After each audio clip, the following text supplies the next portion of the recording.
উপস্থিত তরিকাতে সালেকিন বৃন্দ ও মাদ্রাসায়ে মাসুমিয়ার ছাত্ররা,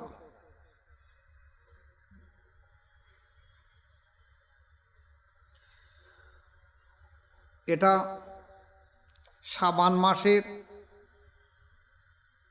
শেষের দিকের অবস্থা, শাবান মাসের শেষ সময়। কারণ আগামী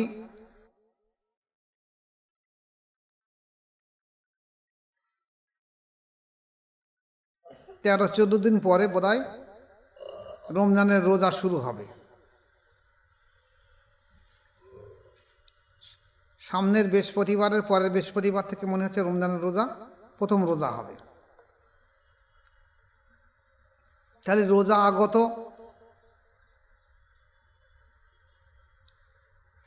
আজকের আলোচনা থাকবে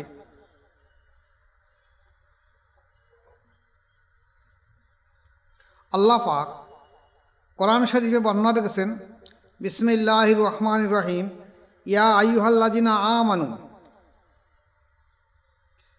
কুতিবা আলাইকুমুস সিয়ামু কামা কুতিবা আলাল্লাযিনা মিন ক্বাবলিকুম লাআল্লাকুম তাত্তাকুন।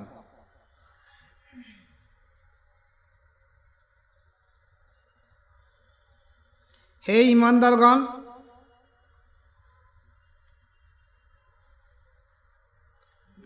তোমাদের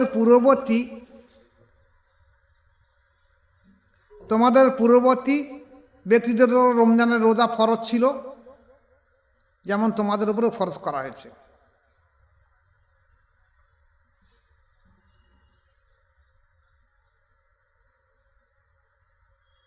উদ্দেশ্যটা কি? যাতে তোমরা তাকওয়া অর্জন করতে পারো।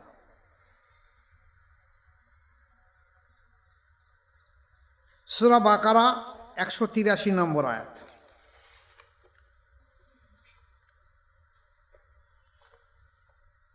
এখানে এই যে রমজান শরীফের রোজা আমাদের উপরে ফরজ এসেছে, তাহলে পূর্ববর্তী ব্যক্তিদের উপরে, সাহাবাদের পূর্ববর্তী নবীদের উপরে রমজানের রোজা ফরজ ছিল বা রোজা ফরজ ছিল। এই সম্পর্কে কিছু ধারণা আপনারা দিলে আপনারা আরো ভালো করে বুঝতে পারবেন যে রমজানের রোজার আগে অন্যান্য নবীদের উপরে কেমন রোজা ছিল, কটা ফরজ ছিল, কিভাবে ছিল রোজার অবস্থা। এ সম্পর্কে বলা হয়েছে হযরতে আলী রাদিয়াল্লাহু তাআলা আনহু একদিন দ্বীপ প্রহরে বা দুপুরের সময় রাসূল পাক সাল্লাল্লাহু আলাইহি ওয়াসাল্লামের নিকটে গেলেন। হুজুর পাক সাল্লাল্লাহু আলাইহি ওয়াসাল্লাম তখন হুজরা শরীফে বসেছিলেন। আল্লাহ তাআলা বলেছিলেন যে তখন রাসূল পাক সাল্লাল্লাহু আলাইহি ওয়াসাল্লাম আমাকে ডেকে বলেন, হে আলী শোনো, জিবরাইল আলাইহিস সালাম তোমাকে সালাম পাঠিয়েছে।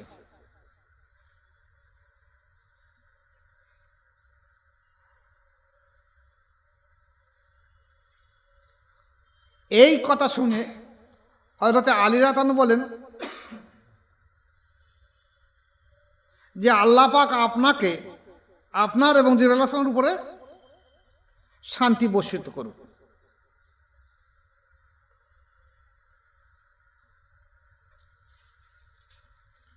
এরপরে রাসূল পাক সাল্লাল্লাহু আলাইহি ওয়াসাল্লাম আলী রাদিয়াল্লাহু বলেন, আলী এটা শুনে নাও যে জিবরাইল আলাইহিস সালাম বর্তমানে আমার পাশে বসে আছে।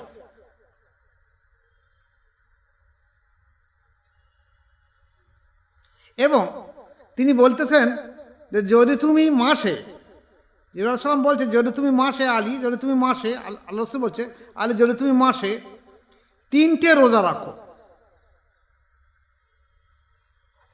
তাহলে প্রথম রোজার জন্য তোমাকে 10,000 বছরের সওয়াব তোমার আমল নামায় দেওয়া হবে। আর দ্বিতীয় রোজার জন্য 30,000 বছরের রোজার সওয়াব তোমার আমল নামায় দেওয়া হবে। আর তৃতীয় রোজার জন্য 1,00,000 রোজার সওয়াব তোমার আমল নামায় দেওয়া হবে। আল্লাহ তাআলা কথা শুনে বলেন, ইয়া রাসূলুল্লাহ, এটা কি শুধু আমার জন্যই না যে কেউ করলে হবে? হুজুর পাক সাল্লাল্লাহু আলাইহি ওয়াসাল্লাম বলছে, শুধু তোমার জন্য নয়, যে কেউ ওই 3টে রোজা রাখবে সে এই পরিমাণ সওয়াব তার আমল নামায় দেওয়া হবে। জিজ্ঞাসা করলেন, ইয়া রাসূলুল্লাহ, সেই 3টি রোজা কোন কোন দিন? হুজুর পাক সাল্লাল্লাহু আলাইহি ওয়াসাল্লাম বললেন, তা হলো মাসের 13, 14, 15 তারিখ, যেটাকে বলা যায় আয়ামে বীজের রোজা। এই আয়ামে বীজ সম্পর্কে বলা হয়েছে, যখন আল্লাহ পাক আদম আলাইহিস সালামকে জান্নাত থেকে দুনিয়ায় পাঠিয়ে দিয়েছে, জান্নাতে যে শান শওকাত আরাম আয়েশে, দুনিয়ায় আসার পরে আল্লাহ আদম আলাইহিস সালাম দেখলেন যে দুনিয়ার এই যে সূর্যের প্রখর তাপে আদম আলাইহিস সালামের সমস্ত চেহারা মোবারক কালো ঝুল হয়ে গেল। তখন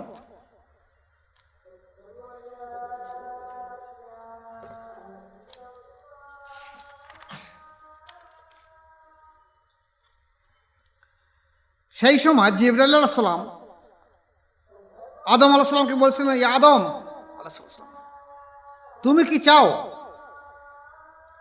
তোমার আবার এই চেহারা আগের মতন সুন্দর হয়ে উঠুক? আদম আলাইহিস সালাম বলছেন, ভাই জিবরাইল, আমি তো অবশ্যই তা চাই। তখন জিবরাইল আলাইহিস সালাম বলছেন, তুমি এক কাজ করো, আয়ামে বীজের 3টে রোজা রাখো, অর্থাৎ 13 তারিখ, 14 তারিখ, মাসের 13 তারিখ, 14 তারিখ, 15 তারিখ 3টে রোজা রাখো। আদম আলাইহিস সালাম তাই করলেন, মাসের 13 তারিখে প্রথম রোজা রাখলেন। দেখা গেছে ওনার চেহারা মোবারক 3 ভাগের 1 ভাগ সুন্দর হয়ে গেল। পরে আবার 14 তারিখে রোজা রাখলেন, দেখা গেল শরীরে আরও 3 ভাগের 1 ভাগ সুন্দর হয়ে গেল। যখন 15 তারিখে রোজা রাখলেন, দেখা যাচ্ছে শরীরে আরও 3 ভাগের 1 ভাগ, অর্থাৎ সমস্ত শরীর তোমার আবার জান্নাতে যেমন সুন্দর ছিল তেমন সুন্দর আবার চেহারা ফুটে উঠল। এই জন্য এই 13, 14, 15 এই 3টে রোজাকে আয়ামে বীজ বলা হয়।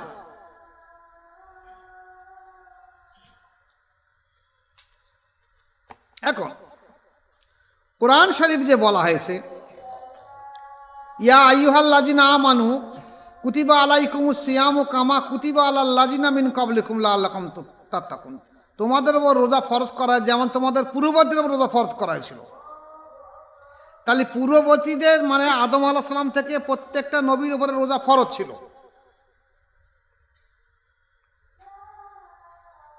তাহলে আদম আলাইহিস সালামের উপর রোজা ফরজ ছিল।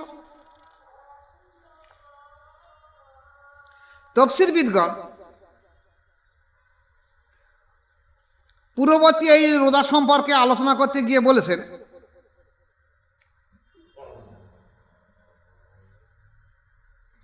যে বিশেষ করে খ্রিস্টান ও নাসারাদের দিকে ইঙ্গিত করেছেন,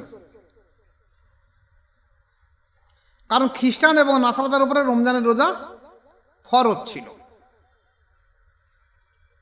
এখন রমজানের রোজা বছরের তিথি হিসেবে আমরা দেখেছি যে 11 দিন করে পিছিয়ে আসে। ফলে কখনো শীতকাল, কখনো গ্রীষ্মকাল, কখনো বর্ষাকাল, কখনো শরৎকাল, কখনো হেমন্তকাল, কখনো বসন্তকালে রোজা আসে। এক কথায় ঘুরে সমস্ত ঋতুতে আমরা রোজা পাই বা রোজা এসে যায়। খ্রিস্টান সম্প্রদায়ের আলেমরা তারা দেখলো এই শীত আর গরমের সময় রোজা করা বিরাট কষ্টের কাজ। তা আলেমরা, সেই সম্প্রদায়ের আলেমরা, মুফতিরা ফতোয়া দিল যে আমরা এই রমজানের রোজা শীতকাল আর গরমকালটা বাদ দিয়ে যদি মাজা বাড়াবার জায়গায় করি, না শীত না গরম না শীতোষ্ণ সময়, হয়তো আল্লাহ পাক মেনে নেবে না।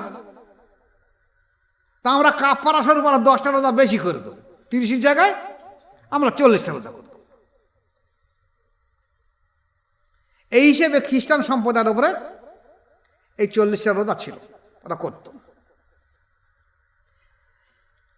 তারপর দেখা গেছে খ্রিস্টান সম্প্রদায়ের এক বাদশাহ শরীরে একসময় বিরাট অসুস্থ হলো। বাদশাহ মানত করলো যে আল্লাহ, যদি আমার শরীর সুস্থ হয়ে যায় তাহলে আমি এই যে 40 দিন জায়গায় আরো 7 দিন রোজা বেশি করে রাখবো, এবং আমি আমার সম্প্রদায়কে বলবো তোমরা এই 7 দিন আরো বেশি রোজা রাখো। ফলে রোজার বেড়ে উঠলো কত? 40 আর 7, 47 দিন। পরবর্তীতে বাদশাহ খুশি হয়ে কি করলেন, যে 47 দিনের রোজাটা আরো 3 দিন বাড়িয়ে দে, 50 করে দেওয়া হবে। তাহলে রোজা কতটা বাড়লো? 50। এখন ওই বাদশার, খ্রিস্টান বাদশার সময় এক সময় দেখা গেছে দেশে ব্যাপক হারে কলেরা মহামারী হিসেবে দেখা যাচ্ছে। তা কলেরা মহামারী হিসেবে দেখা গেলে আমাদের দেশে কি করে? তদবির টাকাটা করে, সাদগা দেয়। তা বাদশা করলো কি? মানত করলো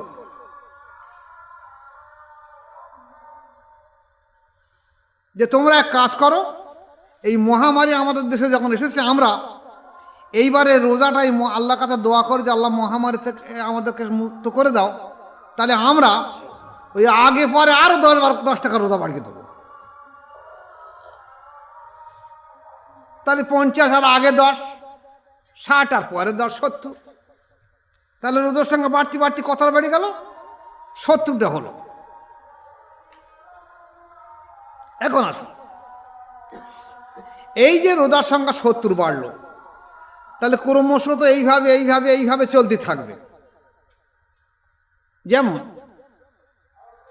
হুজুর পাক সাল্লাল্লাহু আলাইহি ওয়াসাল্লাম আসার আগে অন্যান্য কওমদের উপরে বহু বিবাহ প্রথা ছিল। যারা ইতিহাস পড়েছে তারা জানে বহু বিবাহ প্রথা। অনেকে ব্রাহ্মণের এত স্ত্রী ছিল যে ডায়েরিতে নোট করে রাখতে হতো। আমরা আমাদের ইতিহাস যখন পড়াশোনা করেছি, আমাদের শিক্ষক এই কথা বলেছে, এত স্ত্রী ছিল, বহু বিবাহ। সেই সংখ্যাটা একদম এক করে দেওয়া হলো রাসূল পাক সাল্লাল্লাহু আলাইহি ওয়াসাল্লামের সময়, যে বেশি বেশি 4টের উপরে বিবাহ করতে পারবে না, এবং একটা বিবাহ সর্বোত্তম। এই নির্দিষ্ট আমাদের নবীর উপর দেওয়া হলো।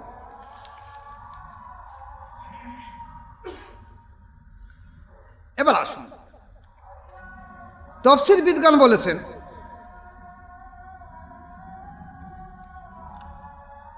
যে আল্লাহ পাক রাসূল পাক সাল্লাল্লাহু আলাইহি ওয়াসাল্লাম এবং মুসলিমদের উপরে আশুরার দিনে আয়ামে বীজের রোজা ফরজ করে দিয়েছিলেন।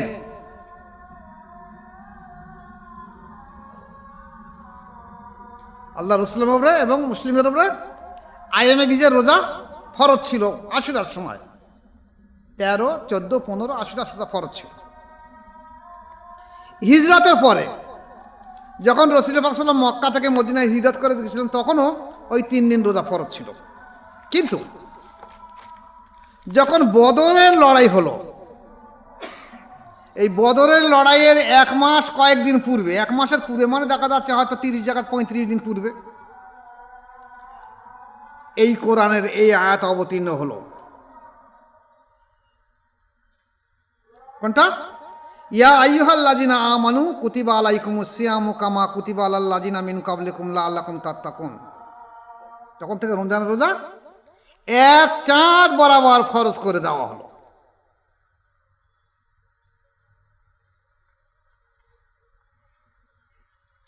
অন্যান্য ধর্মে দেখা যাচ্ছে রোজার সংখ্যা অনির্দিষ্ট হয়েছিল, কিন্তু আল্লাহ পাক উম্মতে মুহাম্মাদী ও তার রাসূল পাক সাল্লাল্লাহু আলাইহি ওয়াসাল্লামের সম্মানার্থে রমজানের 1 চাঁদ বরাবর রোজা ফরজ করেছেন।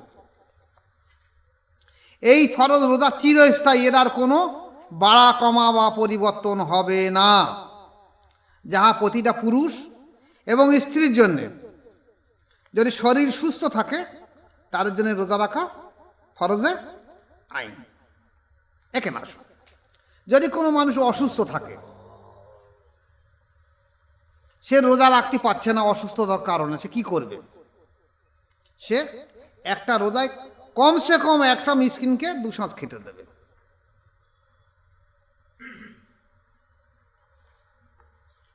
আসুন, আবু হুরায়রা তো বলেছেন যে হুজুর পাক সাল্লাল্লাহু আলাইহি ওয়াসাল্লাম বলেছেন যে রমজান উপলক্ষে, এই যে রমজানের মাসে যে 30টা রোজা ফরজ, এক চাঁদ বরাবর রোজা ফরজ করা হয়েছে, এই রমজানের উপলক্ষে আল্লাহ পাক আমার উম্মতকে, আমার উম্মতকে 5টা বিশেষ নেয়ামত দেওয়া হয়েছে, যে নেয়ামত অন্যান্য কোনো নবীদের উম্মতদের দেওয়া হয়নি। সেই 5টা নেয়ামতের মধ্যে কি? প্রথম নেয়ামত হলো, আল্লাহ পাক বলেছেন যে রোজাদারদের মুখের দুর্গন্ধ, রোজাদারদের মুখের দুর্গন্ধ আমার কাছে মিশকে আম্বারের থেকে আরো বেশি প্রিয়।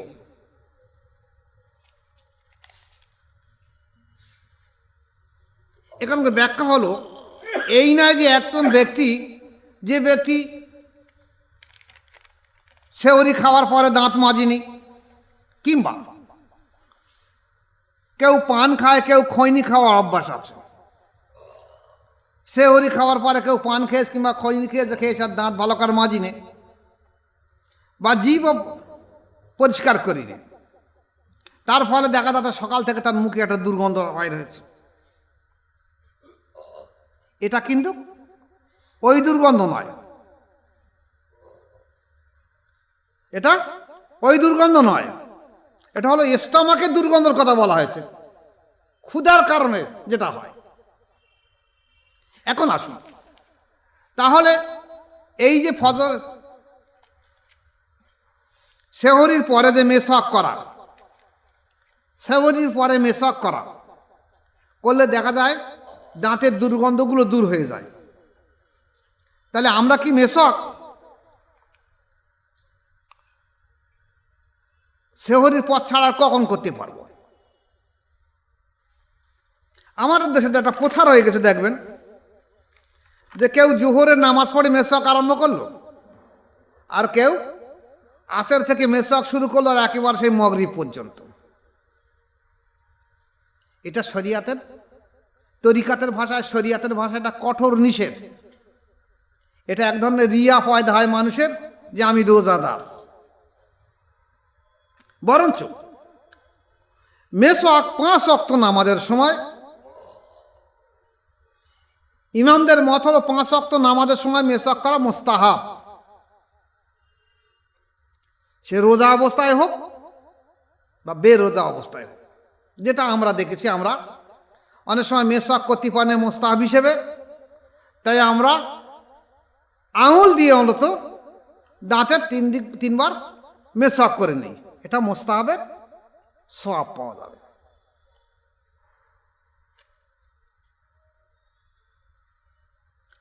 তাহলে রোজার মাসে 5 ওয়াক্ত নামাজের আগে মেসাক করতে পারবে, এটা মুস্তাহাব, অসুবিধা কিছু, রোজার তাতে কোনো ক্ষতি হবে না।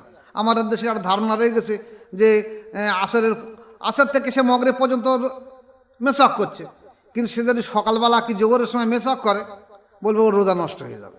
এটা ভুল ধারণা। বলা হয়েছে যে দুর্গন্ধের কথা বলা হয়েছে, বদবুর কথা বলা হয়েছে, তাই স্টমাকের খাদ্য না থাকার কারণের কথা বলা হয়েছে। স্টমাকে যদি খাদ্য না থাকে তাহলে এক ধরনের দুর্গন্ধ স্টমাক থেকে বাইর হয়, সেটা মুখের নয়, যদিও আল্লাহ পাক মুখের সম্বন্ধের কথা বলেছে। এখন এই যে মুখের দুর্গন্ধের কথা সম্পর্কে তাফসীর বিদগণ আবার কি বলেছে দেখেন, যে আল্লাহ পাক প্রথমত যে আল্লাহ পাক যে দুর্গন্ধের কথা বলেছেন, যে দুর্গন্ধ বলেছেন মিশকে আম্বারা থেকে আমার কাছে আরো বেশি পছন্দনীয়। দ্বিতীয় বলেছেন সেটা হলো মুখের না স্টমাকের। দ্বিতীয় হলো এই রোজাদার যখন কবর থেকে উঠবে তখন তার মুখ থেকে মিশকে আম্বারের মতন একটা খুশবু বাইর হবে। 3 নম্বর বলা হয়েছে যা আমার নিকট সর্বাধিক, অর্থ দুনিয়াতে সেই দুর্গন্ধ আল্লাহর নিকট মেষ হইতেও সুগন্ধময়। কারণ হলো প্রেমের সঙ্গে সম্পর্ক। কারণ প্রেমিকের নিকট মাহবুবের বদবু ও হাজার খুশবু হইতে উত্তম। কবি বলে আছেন, হে হাফেজ, খতর মুলুকের মৃগনাভি দিয়া কি করিবে? মোহাম্মদ সাল্লাল্লাহু আলাইহি ওয়াসাল্লামের চুলের খুশবু ইডেনের আতর থেকে উত্তম।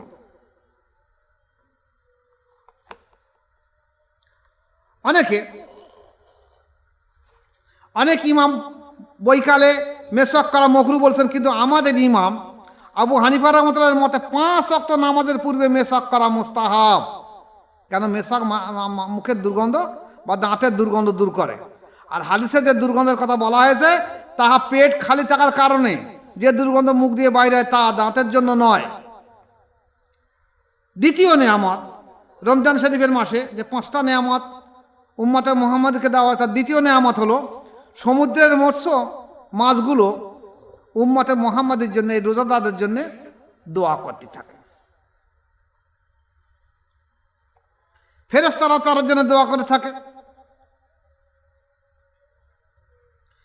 কোরআন শরীফের ভাষায় যারা ঈমান আনে ও সৎ কাজ করে আল্লাহ পাক তাদেরকে সকলের প্রিয় ভাজন করে দেন।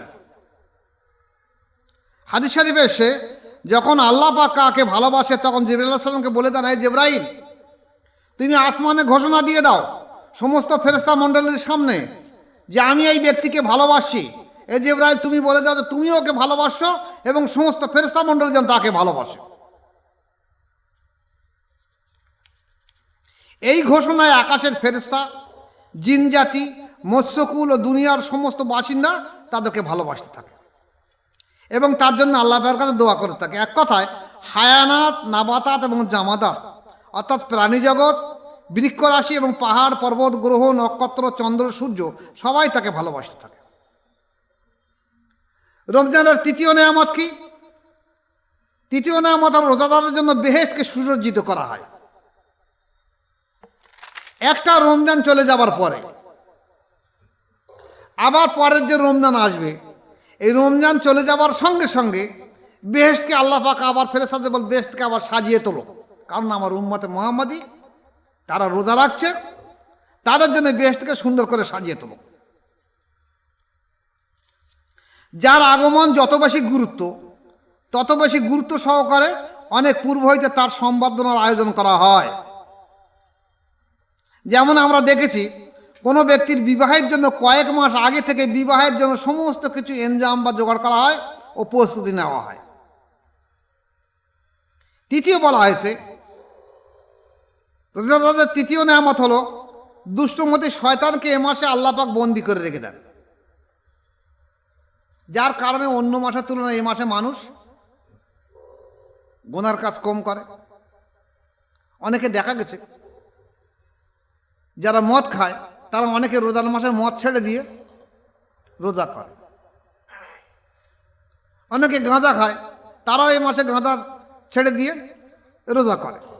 তবুও এই মাসে মানুষ অনেক সময় পাপ কাজ করে, যদিও অন্য মাসের তুলনায় কম। প্রশ্ন আসে, শয়তানকে তো বেঁধে রেখে দেওয়া হয়েছে, তাহলে এই মাসে মানুষ এত গুনার কাজ করছে কেন? এর সঙ্গে বলা হয়েছে শয়তান বেঁধে রাখা হয় ঠিক, কিন্তু আর এক হামজাত শয়তান মানুষের সঙ্গে আছে, সেটা হলো নফস। যেটা কোরআন শরীফে বলা আছে, ইন্নান নাফসা লাআম্মারাতুম বিসসুই, নিশ্চয়ই নফস বারে বারে মানুষকে খারাপ কাজে উস্কানি দেয়। তাই শয়তান বাধা আছে সত্য, কিন্তু নফসের উস্কানিতেই মানুষ খারাপ কাজ করতে থাকে। এখন প্রশ্ন জাগে, তাহলে এই নফসের চরিত্র থেকে আমরা বাঁচবো কিভাবে? বুজুর্গানে দিনগণ বলেছেন, এবং এ অধম অর্থাৎ আমারও বক্তব্য যে যেহেতু রোজার মুখ্য উদ্দেশ্য হলো তাকওয়া অর্জন করা, আর তাকওয়া অর্জন করতে গেলে তাকে কোনো না কোনো মাসায়েক অর্থাৎ 4 তরিকায়, কাদেরিয়া, চিস্তিয়া, নকশবন্দিয়া, মোজাদ্দেদিয়া, 4 তরিকা যে মাসায়ের কাছে নিসবত আছে বা বায়াত হলে, যে মাসায়ের কাছে বায়াত হলে একটা মানুষের মুর্দা দেল আল্লাহ আল্লাহ জিকিরে জারি হয়ে যায়, সেই ধরনের মাসায়েকের কাছে বায়াত হওয়া সেই রূপ ধারণের মাসের কাছে তারা যেন বায়াত গ্রহণ করে। যেমন কোরআন শরীফ এসে যে ব্যক্তি নফসের তাজকিয়া বা পরিশুদ্ধ করলো সেই একমাত্র সফলতা অর্জন করলো, কদ আফলাহা মান যাক্কা ও কদ খাবা মান দাস্সাহা। আর যে নফসের পরিশুদ্ধ করলো না সে ধ্বংস হয়ে গেল। যার কারণস্বরূপ ইমামদের মত হলো প্রতিটা মানুষকে কমসে কম 10টা লতিফা তরিকা করে 10টা লতিফা জিন্দা করতে হবে। কল রুসের কপি আকপা নফস আবাতস খাকবা। এবার আসুন, রাসূল পাক সাল্লাল্লাহু আলাইহি ওয়াসাল্লাম হাদিস হলো তালাবুল ইলমি ফারিজাতুন আলা কুল্লি মুসলিমি ওয়া মুসলিমা। ইলম শিক্ষা করা ফরজ আইন, পুরুষ এবং স্ত্রী উভয়ের। এই উভয়ের শিক্ষা করা ফরজ, যেমন জাহিরি শিক্ষা ফরজ তেমনি বাতিনি শিক্ষা ফরজ। এই বাতিনি শিক্ষা কমসে কম 10টা লতিফা শিক্ষা করা ফরজ। যেটা ইমাম মালিক রহমতুল্লাহ বলতেন, যে ব্যক্তি জাহিরি শিক্ষা করলো বাতিনি শিক্ষা করলো না সে ফাসিক, আর যে জাহিরি শিক্ষা করলো আর যে বাতিনি শিক্ষা করলো জাহিরি শিক্ষা করলো সে জিন্দিক, আর যে উভয় শিক্ষা করলো সে হাকিকাতি আলিম। এখন আসুন, যদি একটা মানুষ এই বাতিনি শিক্ষা অর্থাৎ 10টা লতিফা শিক্ষা না করে, তার নফসের তাজকিয়া না করে, তাহলে তার পক্ষে কোনো সময় হাকিকাতে রোজার স্বাদ পাওয়া সম্ভব নয়। আর সেই ব্যক্তির দ্বারা, সেই আলিমের দ্বারা যিনি শুধু জাহিরি শিক্ষা অর্জন করেছে, তার দ্বারা কোনো সময় রাসূল পাক সাল্লাল্লাহু আলাইহি ওয়াসাল্লামের রিসালাত জারি থাকিবে না। চরিত্র সংশোধনের কারণেই মানুষ মানুষের রূপ পায়, সংশোধন না করলে নফসের রূপ পাবে। তাই তো দেখা যায় যে রোজার মাসেও মানুষ খারাপ কাজ করে নফসের জন্য। নফসের চরিত্র সংশোধন করার জন্য বুজুর্গান দিনগান বলেছেন যে নফসের চরিত্র সংশোধন করার জন্য বায়াত হওয়া ফরজ আইন। এখন রমজান মাসের রোজা আমরা দেখেছি যে সবুজ সাদেক থেকে মগরিব পর্যন্ত না খাওয়া না পান করা, বা যারা বিবাহিত তার স্ত্রীদের থেকে দূরে থাকে, এটাকে আমরাকে রোজা বলে মনে করেছি। রোজার দুটো অবস্থা, একটা বাহ্যিক আর একটা হলো আভ্যন্তরীণ। কুরিপুর সংযম করাই হলো রোজার মুখ্য উদ্দেশ্য। এই কুরিপুর সংযম করা যেমন মিথ্যা কথা না বলা, গীবত না গাওয়া, হিংসা না করা, চগলখুরি না করা, কোটনামি না করা, মুনাফিকি না করা, একের কথা অপরে লাগালাগি না করা, এগুলো সংশোধন করার নামই হলো রোজা। শুধুমাত্র শুকানোর নাম রোজা নয়। এছাড়া দেখা গেছে এই তাজকিয়া করার জন্যে একটা মানুষকে হালাল খাদ্যের প্রয়োজন রয়েছে। যেখানে হাদিস শরীফে এসে রাসূল পাক সাল্লাল্লাহু আলাইহি ওয়াসাল্লাম বলছেন, এক মুষ্টি যদি হারাম খাদ্য কোনো মানুষ ভক্ষণ করে তার 40 দিন তার ইবাদত কবুল করা হবে না। আমাদের দেশে আমরা দেখেছি যে রমজান মাসে প্রায় মসজিদে হেঁকে দেওয়া হয় যে যারা মসজিদে চলে এসে ইফতারের জন্য, ইফতারে অনেকে ব্যক্তি ইফতার দেয়, এটা তো ভালো জিনিস, কিন্তু দেখতে হবে যে ব্যক্তি ইফতার দিচ্ছে এবং যিনি খাচ্ছে, যে ব্যক্তি ইফতার দিচ্ছে সে যেন তাকওয়া পরহেজগারী ব্যক্তি হয়,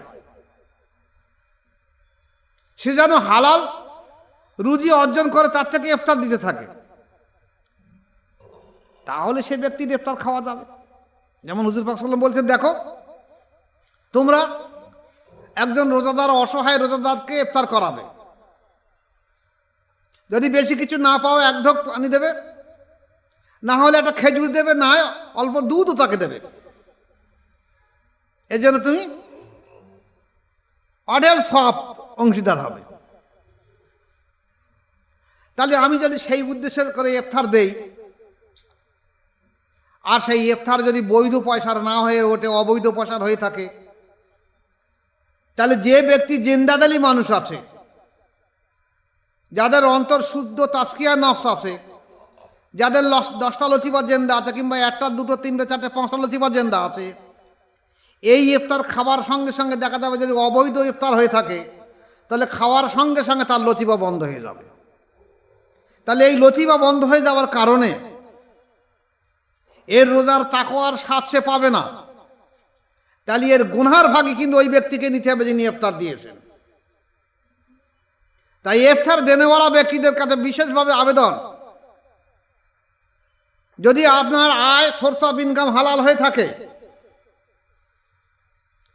তাহলে আপনি ইফতার দেবেন একটা ভালো লোককে, নতুবা যত্রতত্র ইফতার দেবেন না আর আপনারা ইফতার খাবেন। সমস্ত দিন রোজা করে যদি আরো নফস শক্তিশালী হয়ে ওঠে এই অবৈধ খাদ্য খেয়ে, তাহলে রোজার মুখ্য উদ্দেশ্য হলো তাকওয়া অর্জন করা, নফসকে দুর্বল করে দেওয়া।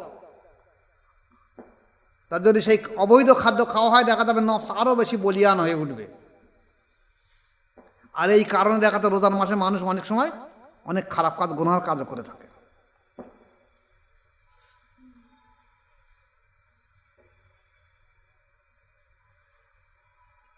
এছাড়া দেখা গেছে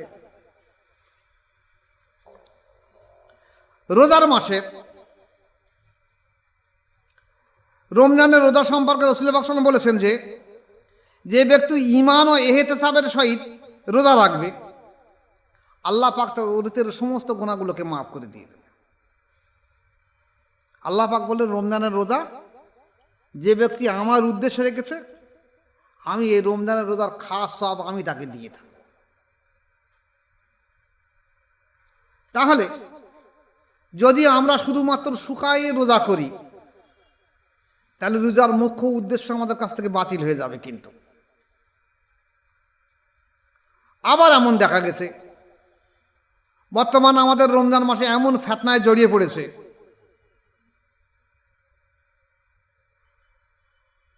যেটা বিশেষ বলা প্রয়োজন। সেহরির সময় 12টার পরে 12:30, 1টা, 2টো থেকে 1টা মসজিদে হেঁকে দেওয়া হচ্ছে যে এবার তোমরা সেহরি খেয়ে নাও। এটা ভালো জিনিস হেঁকে দেওয়া, একবার হেঁকে দেওয়া, দুবার হেঁকে দেওয়া এবং বলে দেওয়া যে তোমরা আশেপাশে যারা উঠেছ তারা পাশাপাশি প্রতিবেশীদেরকে ডেকে দিয়ে দাও। তা না করে যদি সেই 12:30, 1টা থেকে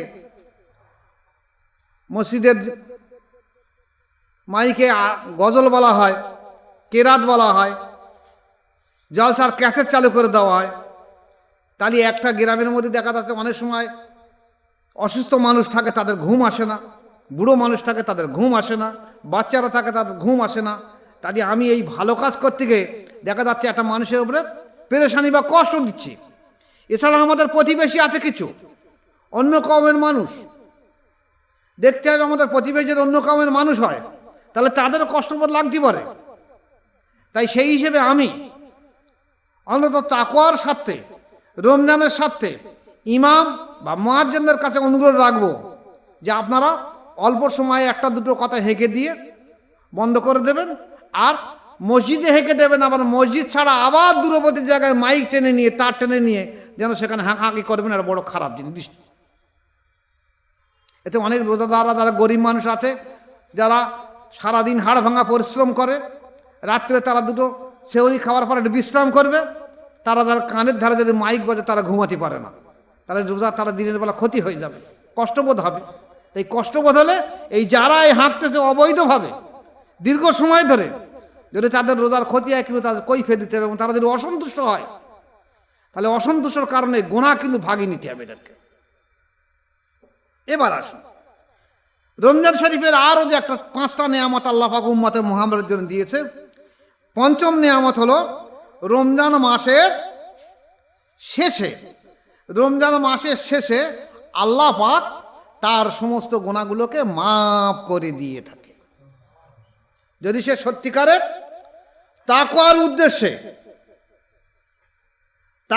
উদ্দেশ্যে রোজা রাখে, মুত্তাকিনের উদ্দেশ্যে রোজা রাখে, বায়াত গ্রহণ করে নফসের বিরুদ্ধে কঠোর সাধ্য সাধনা করে রোজা রাখে, হারাম হালাল থেকে পরেজ করে রোজা রাখে, তাহলে আল্লাহ পাক অবশ্যই তার পুরস্কার রমজানের শেষ রাত্রে দিয়ে দেবে। কারণ আল্লাহ পাক বলেছেন যে শ্রমিকের ঘাম শুকোনোর আগে তাকে মজুরি দিয়ে দাও। এখানে রাসূল পাক সাল্লাল্লাহু আলাইহি ওয়াসাল্লামকে জিজ্ঞাসা করা হয়েছিল যে ইয়া রাসূলুল্লাহ হাবিবাল্লাহ, তাহলে এই যে পুরস্কার আল্লাহ পাক দেবে আমাদেরকে রমজানের শেষ 10 দিনে যে শবে কদর থাকে বিজয় রাত্রে, সেটা কি শবে কদর রাত্রে দেওয়া হবে? রাসূল পাক সাল্লাল্লাহু আলাইহি ওয়াসাল্লাম বললেন না, বরঞ্চ শেষ রাতে দেওয়া হবে। সবে কদরের নেয়ামত সবে কদরে পাবে, এর বদলা সবে কদরে পাবে, সেই দিনই পাবে। আর 30টা রোজাতে তুমি রেখেছো তাকওয়া পরহেজগারের জন্য, এর বদলা শেষ রোজার দিনে আল্লাহ পাক খাস করে দিয়ে থাকবে। তাহলে আবু হুরায়রা তাহলে বলেছে যে উম্মতে মুহাম্মাদের জন্য, রোজাদারের জন্য যে 5টা নেয়ামত দিয়েছে, এই 5টা নেয়ামত যদি আমরা পেয়ে যেতে পারি তাহলে আমাদের জন্য রমজানের রোজা সার্থক হয়ে উঠবে। তাই আমরা চেষ্টা করব যে তাকওয়া পরহেজগারির মাধ্যম দিয়ে যেন আমরা রোজাটাকে পালন করতে পারি। আল্লাহ পাক আমাদের প্রত্যেক ভাইকে এর উপরে আমল করার তৌফিক দেয়। কমা আলাইনা ইল্লাল বালাগ। আসসালামু আলাইকুম ওয়া রাহমাতুল্লাহি ওয়া বারাকাতুহু।